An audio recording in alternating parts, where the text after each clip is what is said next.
Welcome to video number 7, Prevent Unauthorized Access. In this particular video, we are going to discuss how to protect your Amazon bucket so that other people cannot share the links to their friends and to other sites, and thereby what happens is you end up paying for people pirating your links. We have seen other people forget this crucial step and end up paying a lot of money in Amazon S3 at cost. Now, of course, while the costs are low, you're still paying for other people hot linking to you.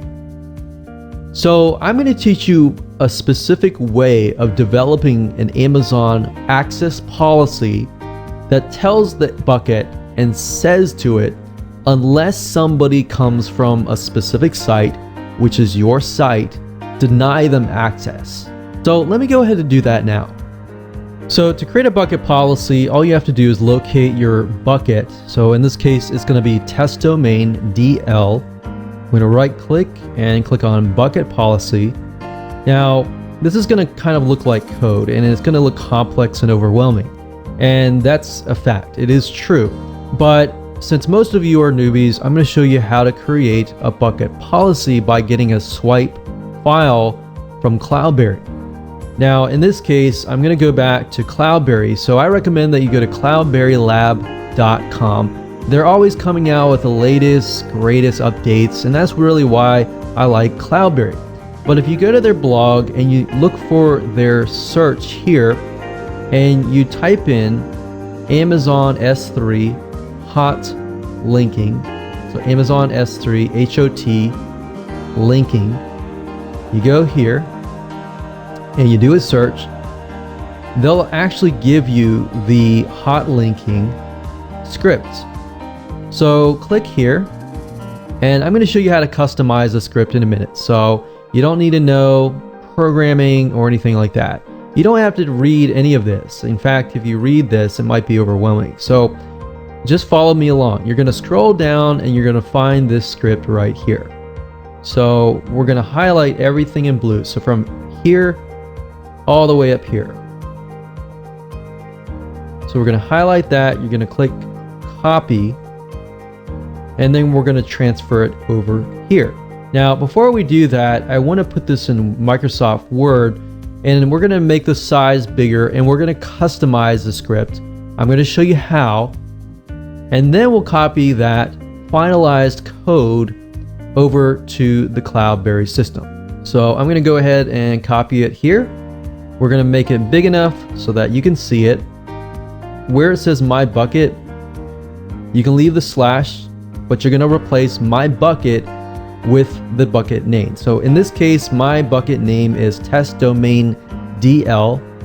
That's all you have to do. And we say allow get request referred by blah. So all this is right here is it's a note to you to tell you that you're going to allow requests referred by a specific domain. So you're going to put that yourdomain.com. And then next, where it says AWS refer, what this means is that in this case, cloudberry.com. So you're telling the system that whatever files I upload into this bucket, only and only if somebody comes from cloudberry.com, or if they click on a downloadable file that is hosted, let's say for example on a WordPress site on cloudberrylab.com, then it'll work. So in other words, if somebody tries to steal your download page or your download links, or they try to share it with somebody else, it's not going to work. Or they're going to use a download manager, it's not going to work. So basically, you're going to enter yourdomain.com here. Now, it's going to show you other sites here, but what I recommend that you do is it says HTTPS. So unless you have a secure SSL certificate, you don't need the HTTPS. But if you want to make it so that in the future, if you add it in the future, then you could leave it as is. So you could put yourdomain.com, whatever that is, just replace this one here. So this one here is the regular HTTP without the www. So you can put yourdomain.com. So just a different variation of it. And then of course, you don't need this. Now, the comma is only here if you want to add new domains. So in other words, if you wanted to add, let's say, yourdomain.net, and then you want to add an additional one, you got to put a comma in between. Now, you just saw how it tried to underline it, right? So that's why we try to use Notepad. I wanted to use Microsoft Word because I wanted to show you how to do this. And then you put apostrophe and another apostrophe, and then you put whatever you need to put inside. So basically, you're saying anytime this domain, this domain, this domain, or this domain, traffic comes from that, or the download page is located on that, it will work. If it's not, it will not work. So that's basically all it means. So now what you need to do is copy this. I'm not going to save. I'm actually going to copy it into Notepad because I want to remove any type of formatting. And this is where I normally edit as well. I normally do it in here. But once you're done with that, all we have to do is copy this into the policy script. So we can actually delete anything that's in here. And then we're going to paste that in here. We're going to click apply. And of course it says policy contains invalid domain.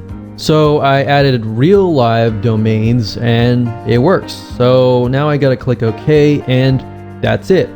And like I said, the newbie way, if you ever forget or you don't have access to Cloudberry whenever you're watching this video, simply go to google.com, look for an S3 bucket policy, make sure the word hot linking is in it, and you'll find a lot of ones here. And all you do is customize it and you're good to go.